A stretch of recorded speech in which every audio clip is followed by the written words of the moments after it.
Well, the emphasis of the conference has been Wiles' proof that semi-stable elliptic curves are modular. And louder? Yep. Okay.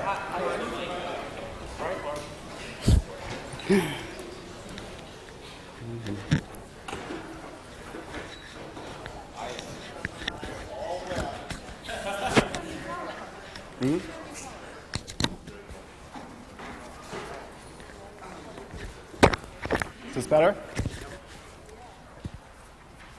Let's stay on.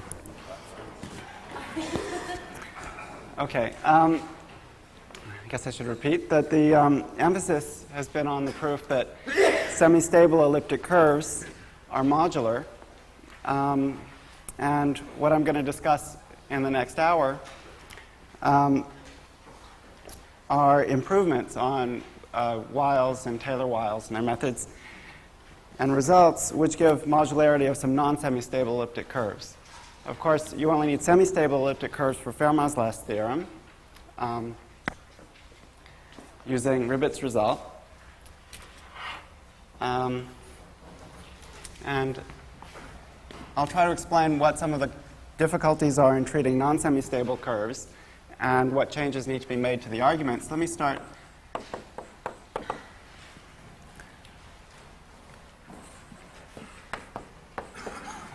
by considering the Galois representation associated to the p-adic Tate module of an elliptic curve.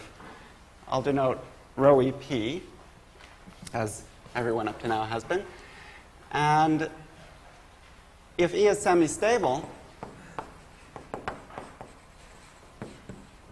say of conductor NE,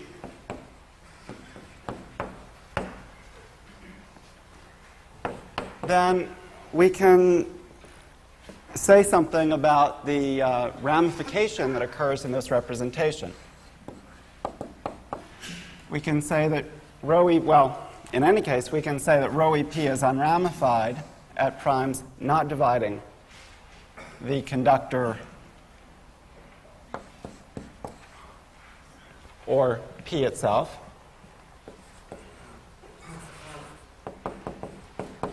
So the restriction to inertia is trivial for L not dividing NEP. So for primes L of good reduction, not dividing P, not equal to P. And using the Tate parameterization, we can describe the behavior at primes which divide the conductor. Let's assume that L does not equal P. Then we know that the restriction to an inertia group is unipotent.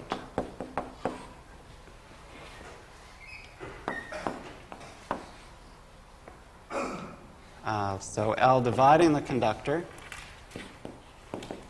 but not equal to P. And then we can also say that rho EP is flat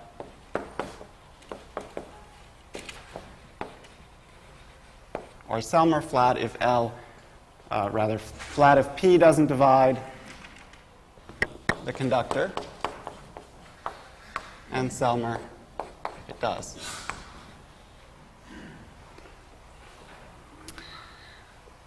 And then the strategy of Wiles' proof is to consider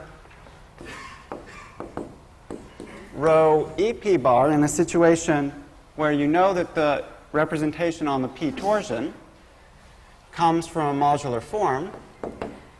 And then if we assume that it's also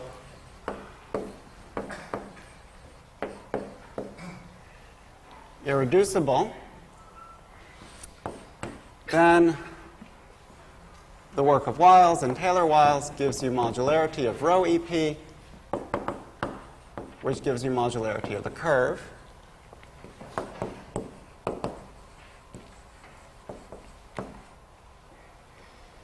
The meat being here. And to treat non-semi-stable curves,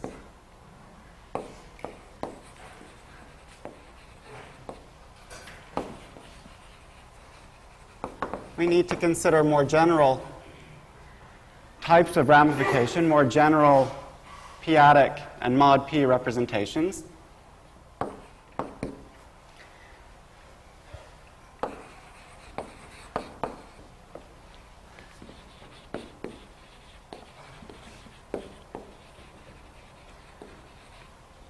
We have more possibilities for the types of ramification that can occur in rho EP and rho EP bar.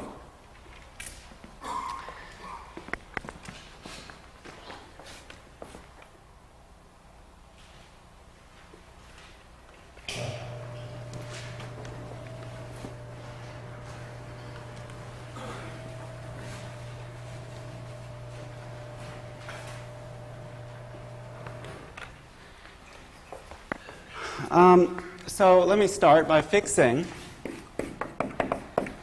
some representation rho bar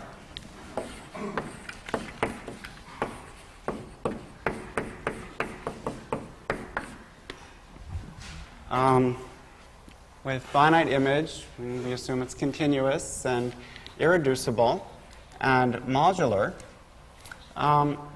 Let me impose once and for all that this technical condition that was needed in Wiles' argument and is still needed in the more general setting, which is that rho bar restricted to GL is irreducible. I've written an algebraically closed residue field, so you can forget about the absolutely. Here L is the annoying quadratic contained in the cyclotomic field, so the square root, we join the square root of minus 1 to the p minus 1 over 2 times p.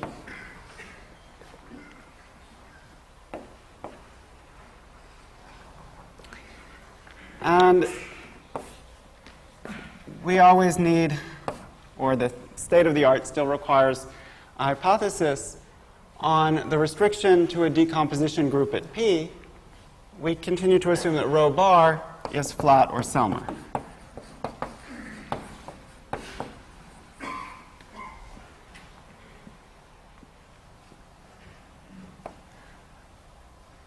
And we'll always assume that we're starting with a representation coming from a modular form.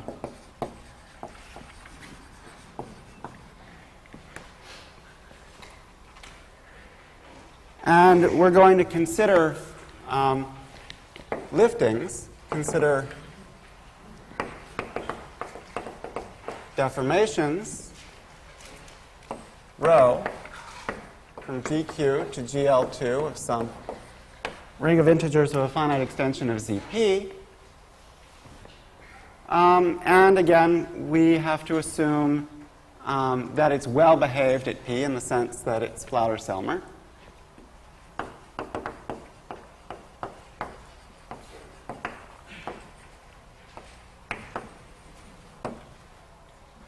And the goal is to prove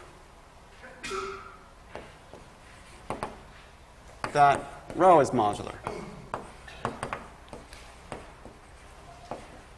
And we make some other natural hypotheses on rho. We want it to be, of course, continuous and unramified outside a finite set of primes. And the example to keep in mind throughout in the application to elliptic curves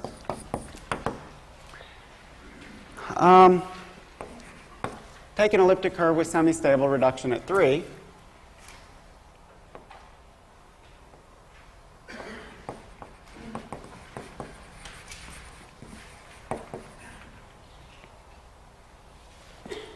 And assume that, well, one way to say it is that the field obtained by adjoining the coordinates of the 3 torsion points has degree at least 16 over Q. So the semi-stability ensures that rho E3 bar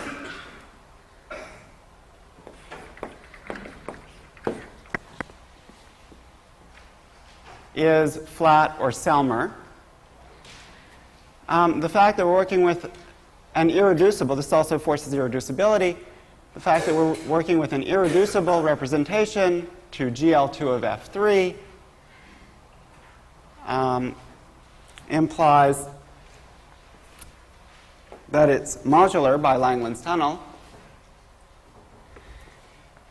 And this first hypothesis is ensured by the hypothesis on the degree of the field, splitting field for the 3 torsion. So that's what you'll take for rho bar. And of course, for rho, which we want to prove is modular, we look at rho E3. And then and then if we achieve the goal of proving that rho is modular, we know that the elliptic curve is modular.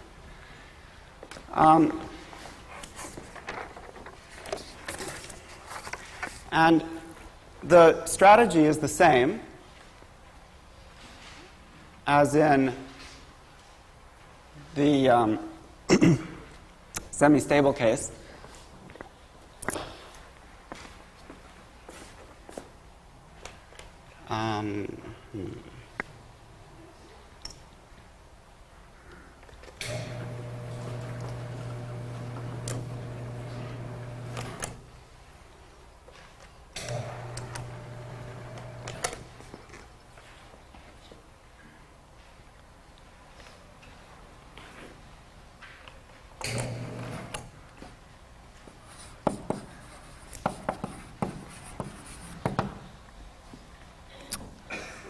The plan of attack following Wiles is to define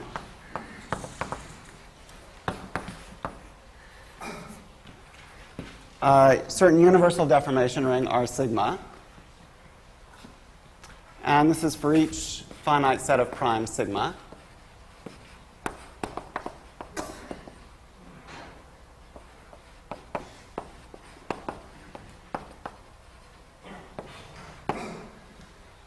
Define R sigma, a universal deformation ring,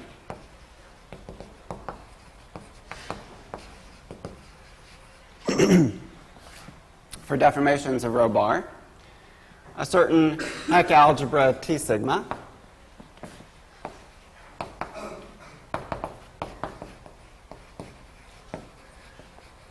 along with a representation to GL2 of T sigma, from which we get from the universal property a map from R sigma to T sigma, which is surjective.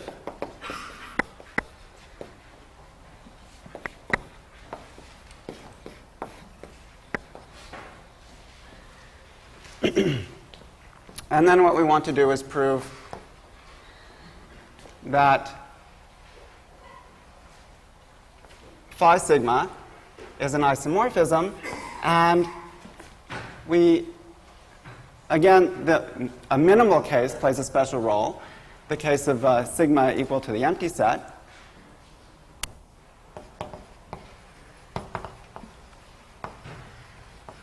So this is the minimal case.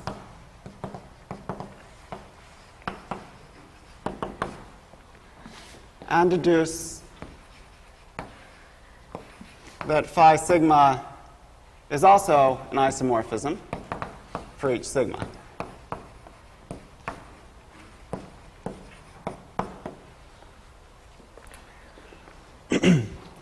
Now, the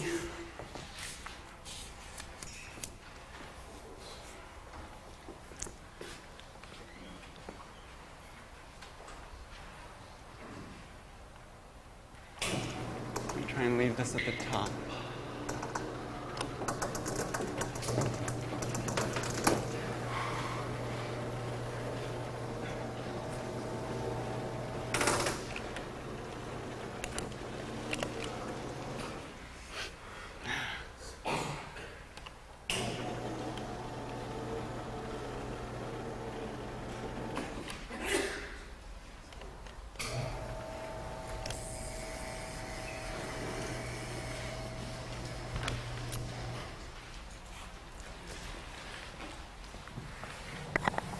there was a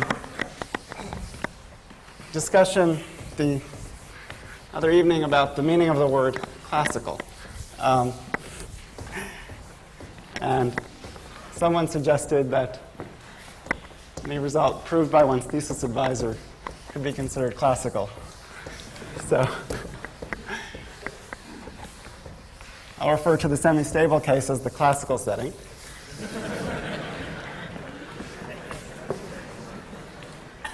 Now, in the classical setting,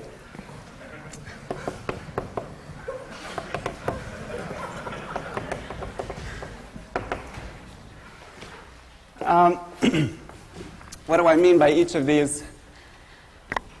Well, these are exactly the rings that we've been discussing. The universal deformation ring, the Hecke algebra, except I need to tell you what the deformation problem is. And in Ken Ribbitt's talk, he explained how the deformation problems match up with finite sets of primes. The way he set it up is not quite the same. So that is what I'll do. So let me say what d sigma would be.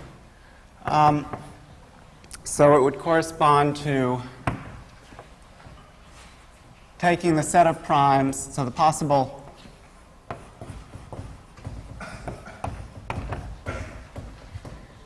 ramification is at the ramification of the mod p representation together with the primes in sigma.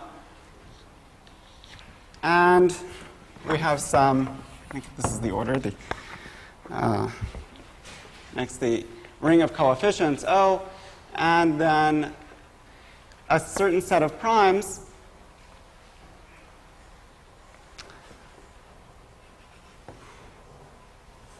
the other way around,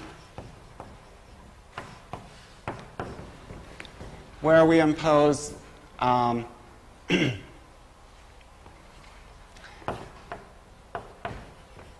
strong ramification conditions, where we force the representation to have minimal ramification. We ask that it be type A, and I'll be coming back to this, at the primes in this set M. And I should include P here. And the dot would be flat or Selmer, and I'll just make a table according to, well, whether rho bar is flat or Selmer, and whether P is in sigma or not. Say none in sigma. So we're relaxing the ramification conditions at the primes in sigma. And so here we'd assume flat, Selmer, and Selmer in both of these cases. And here I mean not Selmer but not flat in the same sense as in Udi's talk.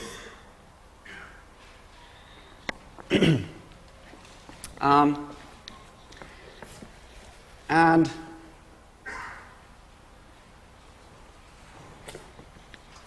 the strategy in the more general cases to define your deformation problem, in universal deformation ring in such a way that the representations considered are minimally ramified outside this set sigma.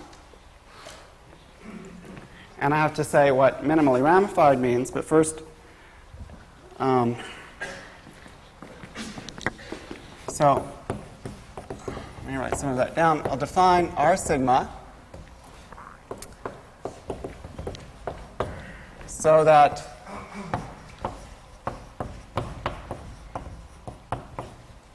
now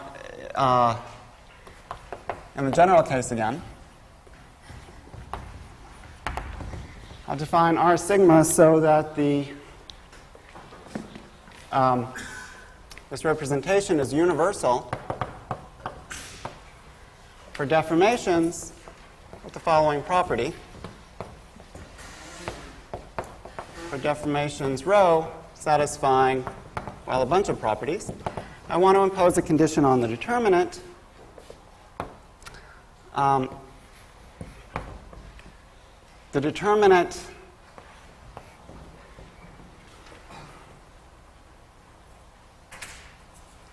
divided by the cyclotomic character, so I'm using epsilon to denote the cyclotomic character, should have finite order prime to p.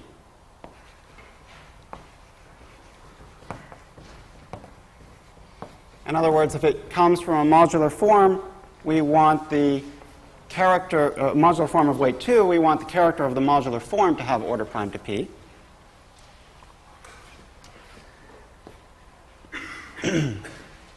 And we'll impose this dot condition at p. So let's say rho restricted to the decomposition group. So the dot is a condition on the restriction to a decomposition group at p. And then for each prime L not in sigma, I want rho restricted to inertia at L to be minimally ramified.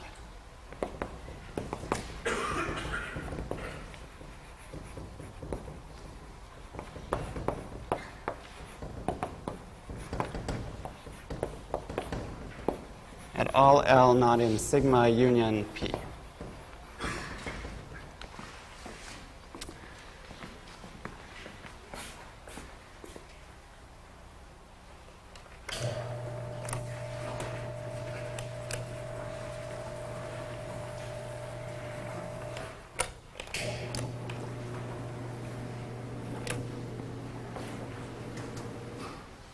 And the motivation for,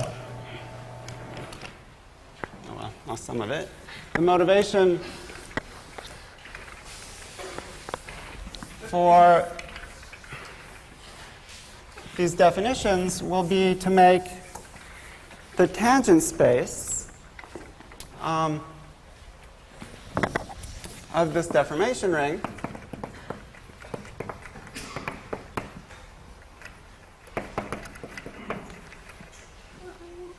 we want the tangent spaces to be given by cohomology classes, which are, so I'm not going to make this precise, but we want the tangent space to come from cohomology classes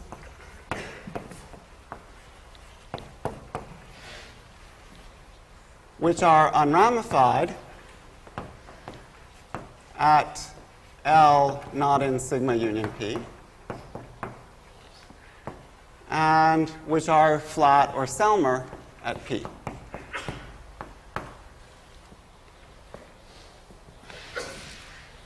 Let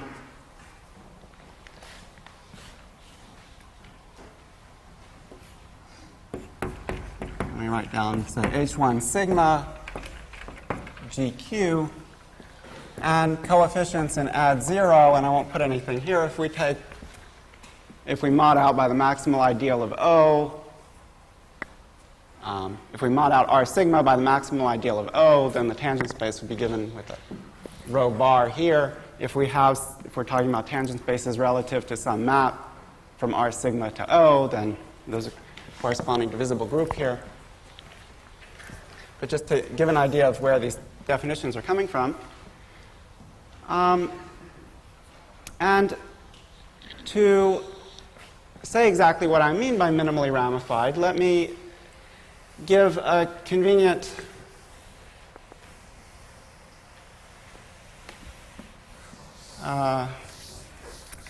classification of the possible types of ramification that can occur. And one way to divide things up, the sort of natural way to divide things up seems to be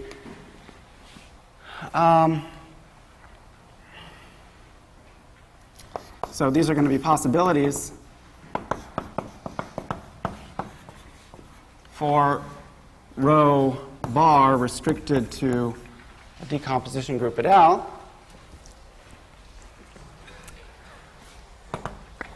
Well, we could have this representation being reducible and the restriction to inertia decomposing into a sum of two characters.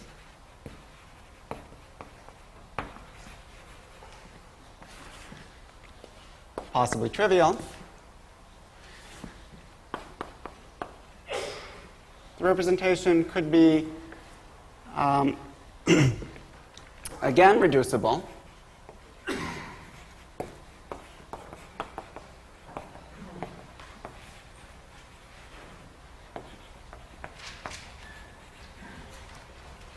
But the restriction to inertia could be upper triangular. We could have an irreducible representation locally, which becomes reducible on inertia.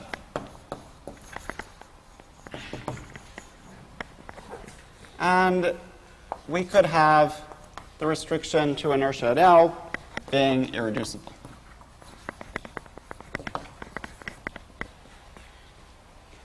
And then the ramification, or a more precise description of the ramification of these representations, a description of what's going on in each of these cases. Here, the restriction to inertia is a sum of two characters.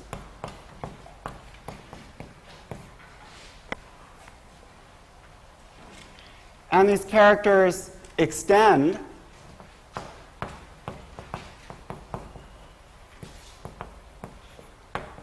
to the whole decomposition group.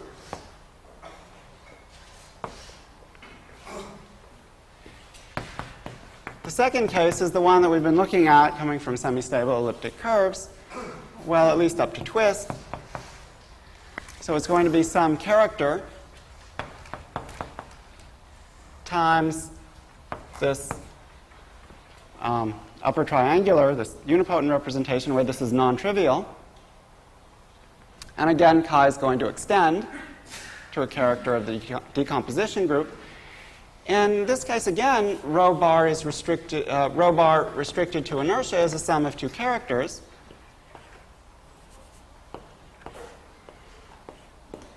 And now these characters extend not to the full decomposition group, but to the Galois group of the unramified quadratic extension of QL. And in fact, rho bar restricted to the decomposition group at L, the local representation, is induced from such an extension.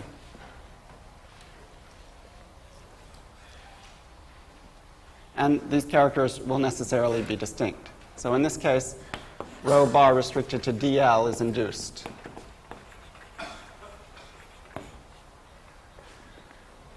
And, well, I don't need to say more about the last case. These are more complicated representations, which turn out to be easier to treat. And let me also give examples coming from elliptic curves. Maybe before I do that, let me give the relation with the terminology in Wiles' paper.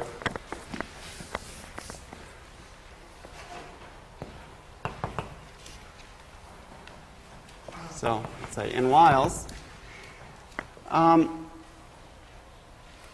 this is up to twist, either what he calls type B or unramified.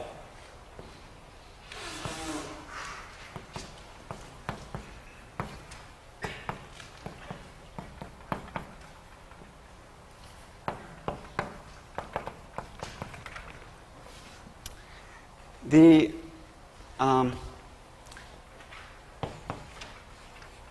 second case is type A, up to twist. The third case is sometimes type C. It's if and only if P, L is congruent to -1 mod P. And the last case is always type C.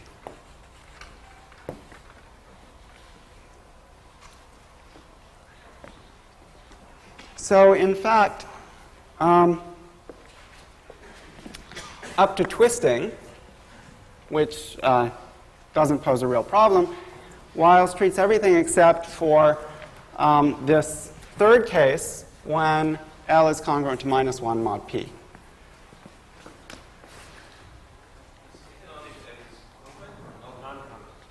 Type C non-congruent. Yes, thank you.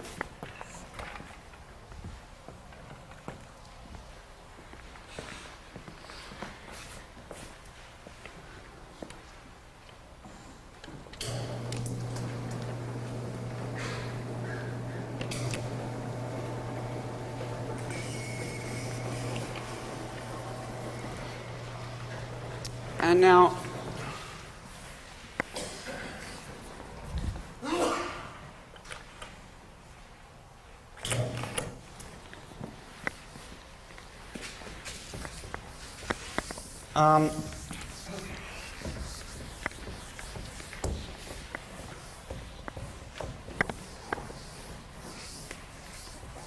one can say when elliptic curves, when rho EP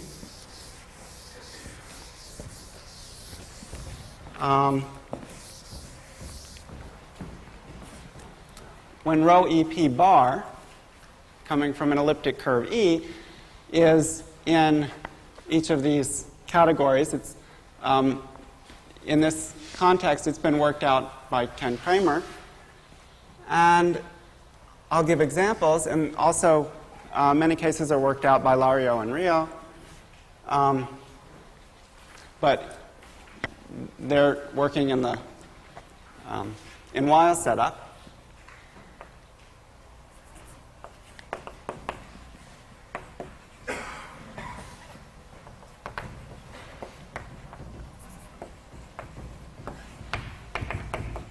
So I plan to do this in columns, but switching to rows, let me, I guess I should, well, just continuing the 4 possibilities and 4 rows here. The simplest way to see a representation in the first case would be just to take an elliptic curve with good reduction at L, and then the representation is unramified, so nothing's interesting.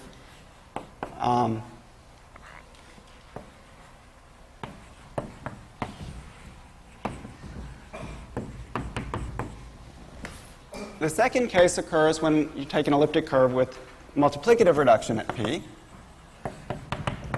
provided, and this is something familiar from the arguments of Fry and Ribbit. It's reduction at L. Yes, thank you. So if it has multiplicative reduction at L and P does not divide the power of L dividing the discriminant of the elliptic curve. And to see examples of the third case, and we can write some down that are where L is congruent to minus 1 mod P, and when P is equal to 3. So simplest way to get these would be to say to take L congruent to 11 mod 12.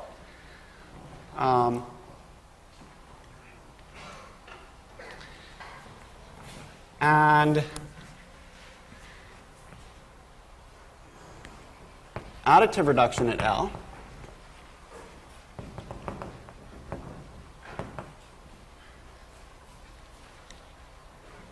And there's a condition on the power of L dividing the discriminant again.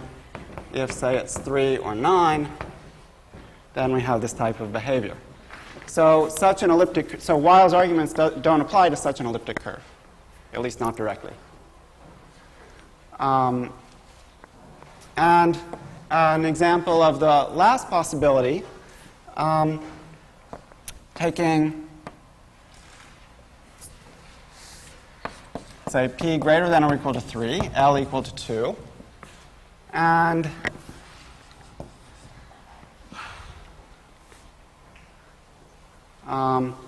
so from elliptic curves, this last possibility will only happen for L equal 2 or 3. If we take p odd and L equal to 2, and we take the type of elliptic curve that Alice Silverberg was briefly discussed yesterday, an elliptic curve with all its points of order 2 rational,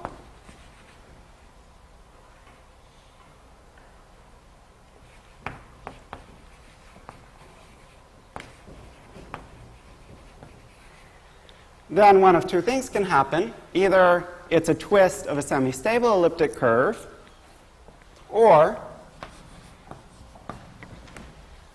the representation restricted to the inertia group at 2 is actually irreducible. So I can say, and E has no semi-stable twist.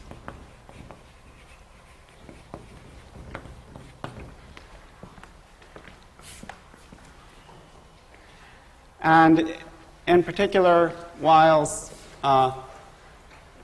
arguments actually treat this case. So this was done in joint work, myself and Kramer. Wiles' arguments actually apply to such curves. And now let me tell you what the minimality condition is in each case.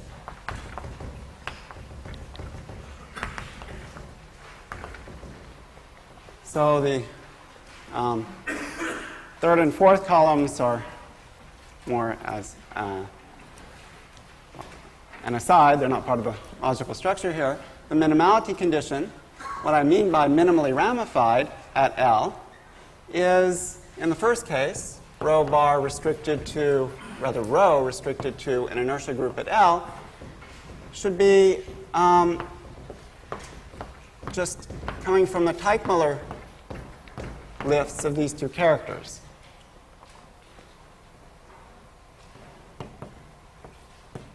So these have order prime to L. P. And then in the second case, we ask that rho restricted to inertia at L be, so we lift the character chi and multiply that by the usual unipotent representation, the one coming from elliptic curves with multiplicative reduction. The third case is like the first.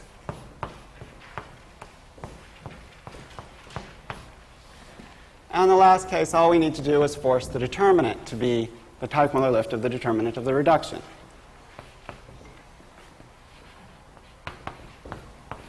So it should have order prime to P. And then one checks that these deformations,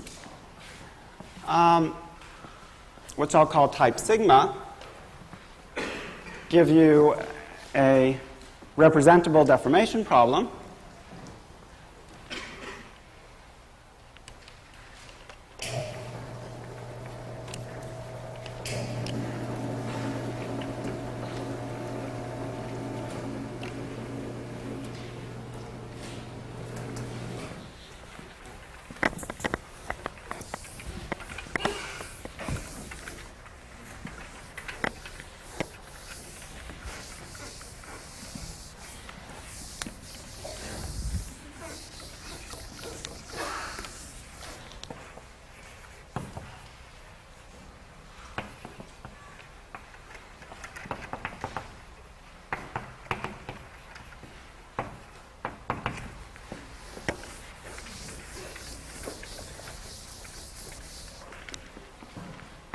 And we get a universal deformation ring and a representation to GL2 of R sigma. Now, to define the Heck algebra,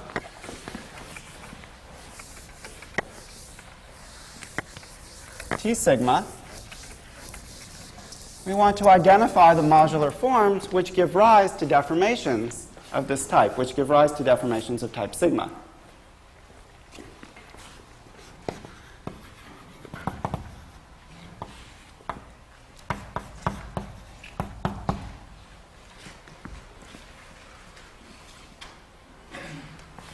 So we'll consider, say, a new form F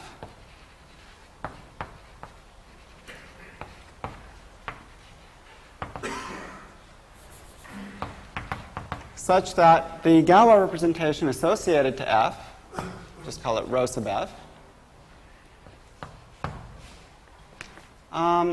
is a deformation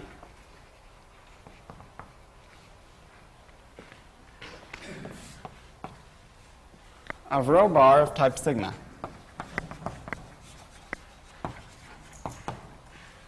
So I'm going to fix once and for all embeddings of Q bar and QP bar and Q bar in C so that that determines in particular a place in Q bar, and so this makes sense. And then what can we say about the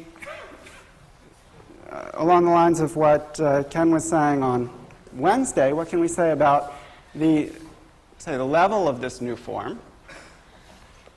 Well, we have the theorem of Langlands, Deligne, and Carriol, which says that if this F corresponds to some automorphic representation,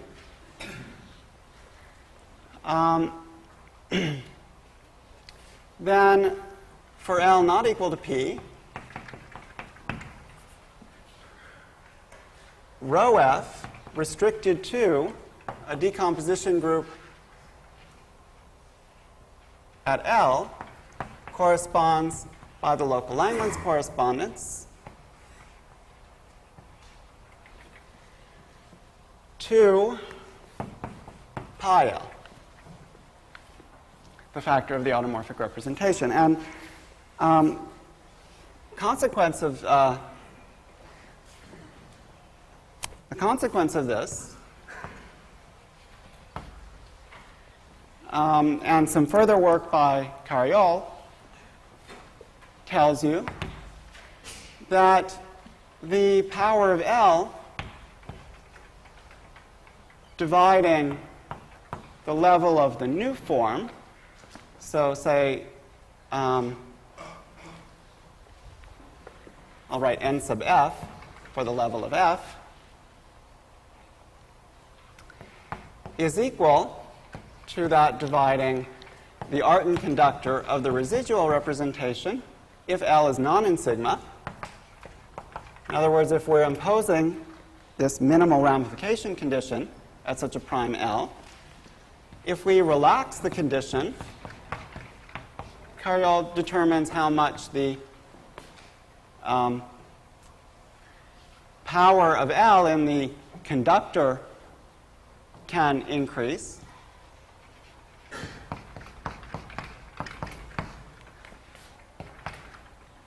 And it goes up by at most the dimension of the space of fixed vectors under inertia for the representation rho bar. And then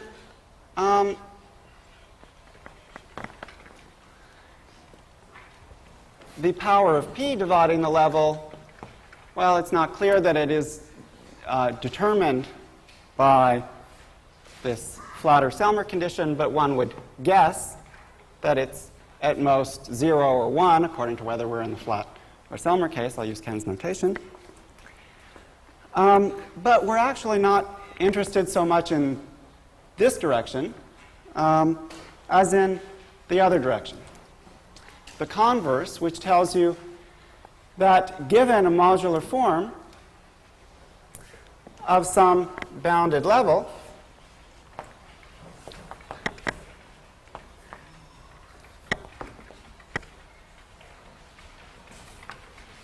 then the associated representation is type sigma.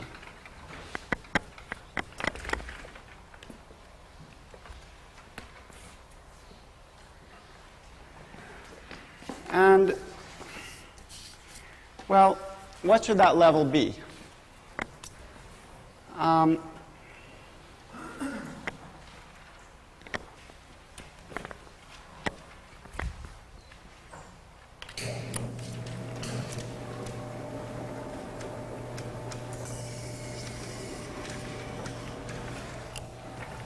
Well, the natural guess, the natural thing to write down, I'll call it n sigma.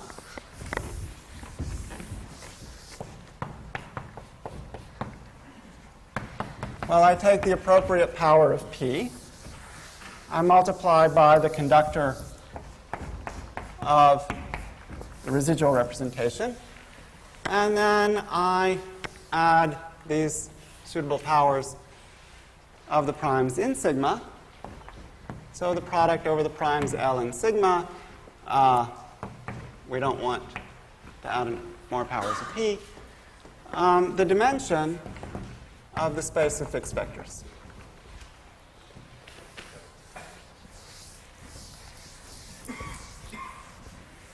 And unfortunately, the converse is false. You can have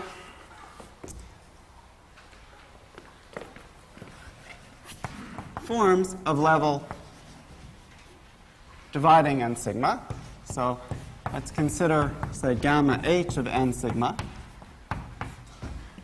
And we'll impose, so this will be a group intermediate to gamma 1 and gamma 0, and this h will just be the p-silo subgroup.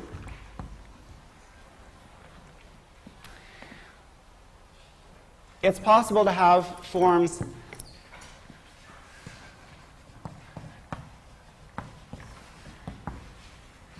of minimal level which give rise to representations which aren't minimal. We can have rho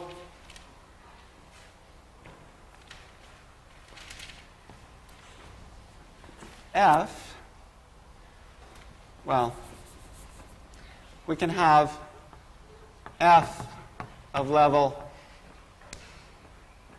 oh well, just be repeating the statement that the converse fails, so let me not write it out.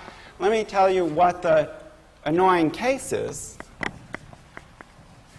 what the case that causes problems is. It's exactly the situation when L is congruent to -1 mod p.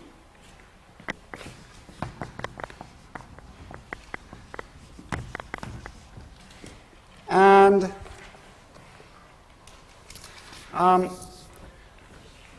rho bar restricted to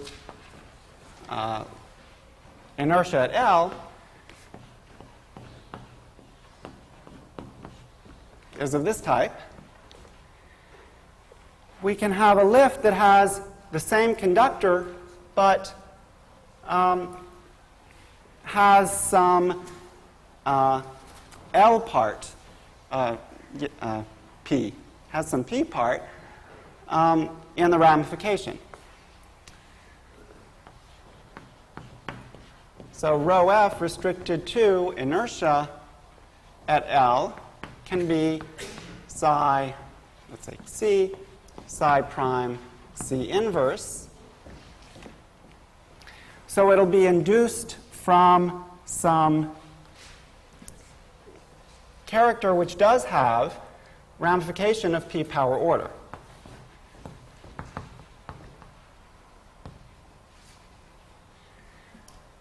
And then the conductor is the same as the minimal conductor in this case. So we can't single out the deformations of minimal type, for example, just by giving a level and some congruence group intermediate between gamma 0 and gamma 1. So we just do this by brute force. we take the subspace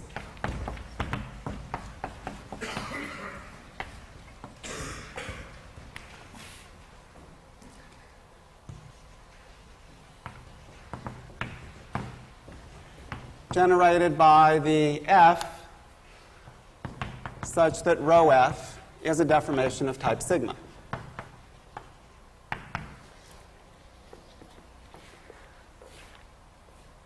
Now, we don't know that this space is, we don't know a priori that this space is non-zero. We don't know that there are lifts of, say, minimal type, and say in the case type empty, sigma equal to the empty set. But using Ribot's theorem,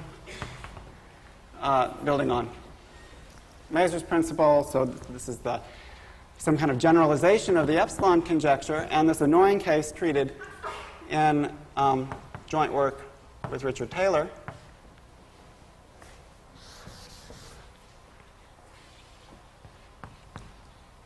So some kind of generalization of Serre's conjecture gives you that, let me call this S sigma, S empty is non-zero. And then we define T sigma using the Heck action on S sigma.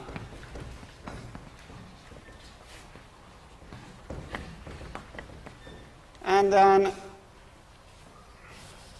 again, a representation built in the same way as in Wiles, as in the classical setting, with values in GL2 of the Heck algebra. And then this gives you your phi sigma, your surjection from R sigma to T sigma. And now the problem is to prove that this map is an isomorphism.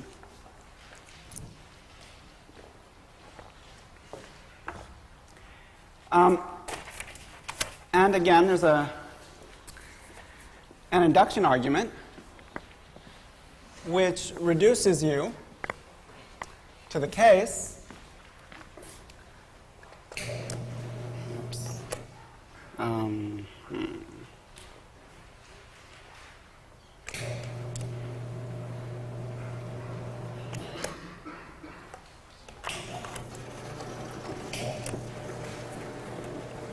to this minimal case, this crucial minimal case,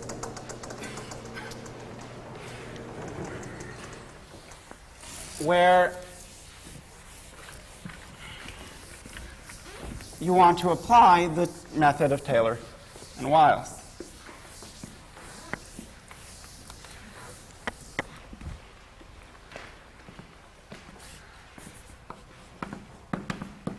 So a kind of induction argument in the sense of Chapter 2 of Wiles.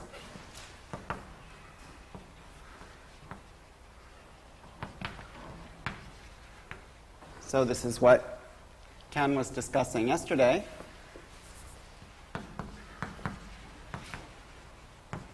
And then the problem is to attack this minimal case. And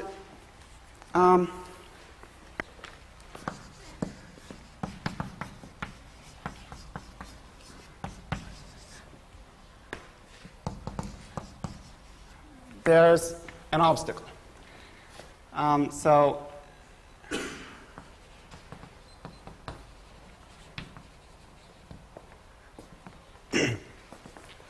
the problem now, so you get the sets of primes Q, say Q sub n, exactly in the same way. The arguments on the deformation theory side, the cohomological arguments, work in exactly the same way. You don't need to make any changes there. The problems occur in the analysis of the Heck algebra. And the main problem is that you want to know that the TQs are free over O delta Q.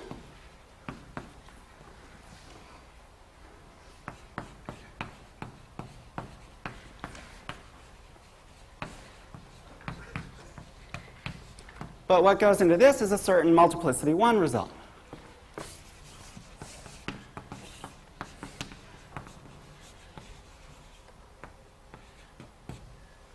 And that was discussed by Thielewein and de Chalet. Well, the multiplicity 1 result by Thielewein and the freeness by de Chalet in Wednesday's lecture. And now, we don't have, since we didn't take this full space of modular forms, we don't have some nice, easy way to see the multiplicity 1. But what happens, or when you look carefully at the Taylor-Wiles Faltings criterion, or the proof of the Taylor-Wiles Faltings criterion, you don't actually need freeness.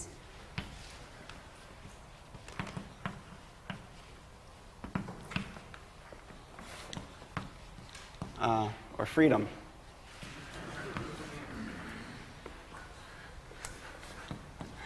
All we really need is that if you mod out by if you mod out by certain ideals in the group ring,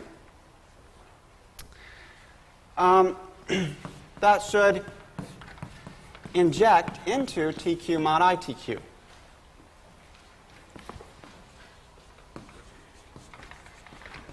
And the trick now is to construct a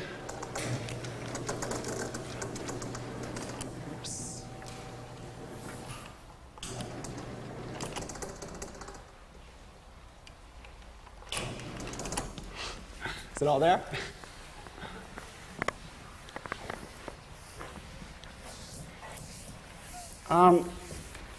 You want to construct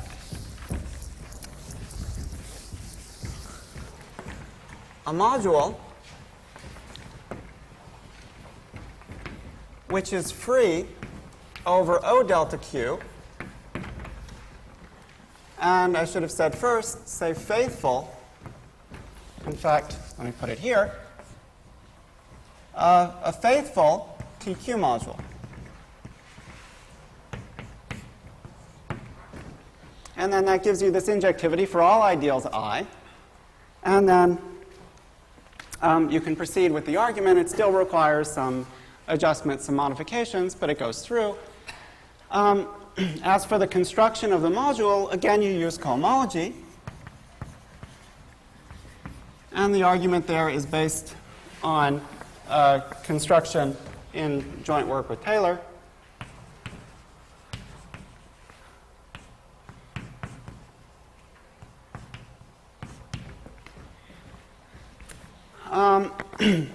And then applying this, you get phi sigma as an isomorphism.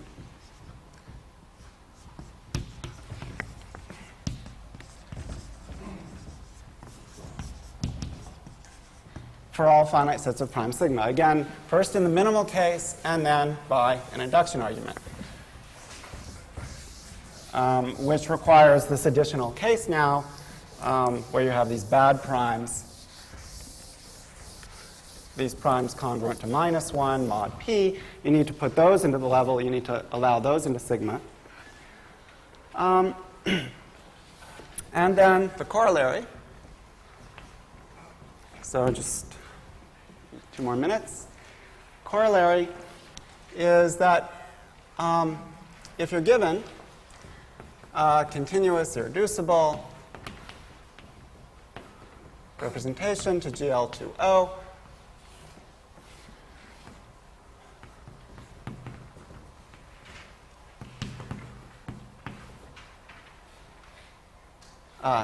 well, I guess irreducible doesn't make sense. I'll say something stronger in a minute.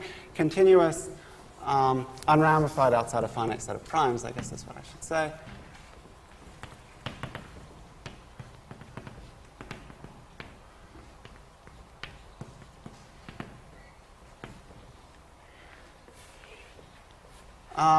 And suppose that it's flat or Selmer, at P. If rho bar restricted to GL is irreducible, maybe now I should say absolutely irreducible,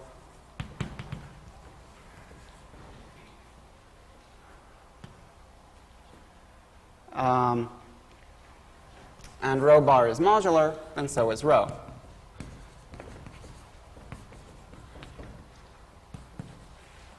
And then in the application to elliptic curves,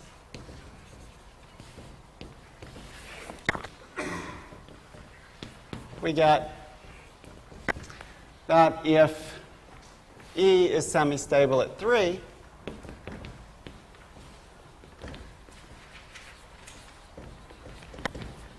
and again, in terms of the degree of the splitting field of rho E3 bar,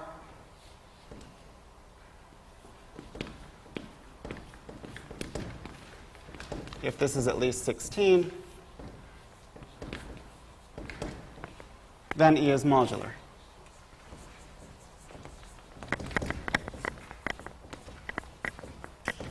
And then a trick similar to the one used by Wiles, the one which Carl Rubin will discuss in the next lecture. This trick of switching between 3 and 5 gives you modularity of semi-stable, modularity of curve semi-stable at 3 and 5. So this condition can be replaced by semi-stability at 5. So that's all.